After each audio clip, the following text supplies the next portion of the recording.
Masih di seputar Bali, pemirsa selain mampu menyabarkan pola pembangunan nasional semesta berencana yang merupakan program pemerintah Kabupaten Badung, Sekretaris Daerah yang baru dituntut mampu berkomunikasi dan berkoordinasi dengan eksekutif dan legislatif. Harmonisasi keduanya harus mampu dijembatani oleh seorang Sekretaris Daerah. Harapan tersebut disampaikan Wakil Ketua DPRD Badung Made Sunarta.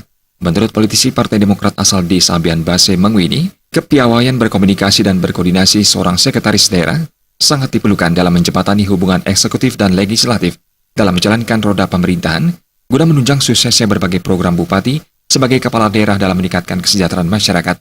Selain itu, menurut Made Sunarta, seorang sekretaris daerah juga dituntut mempunyai sikap loyalitas dan dedikasi kepada pemerintah Kabupaten Badung, serta mampu menjadi seorang problem solver atau orang yang mampu memecahkan berbagai permasalahan yang ada. Seorang sekda, kalau tidak ada Pak Bupati dan tugas keluar atau Pak Bupati dalam kesibukan, dia harus menjadi orang yang problem solver. Artinya seorang yang mampu memecahkan masalah-masalah yang dihadapi oleh Bupati atau ikut memecahkan masalah atau yang dihadapi oleh bawahnya, karena semua masalah yang dihadapi bawah kalau mentok tentu akan ke Pak Sekda sebelum ke Bupati.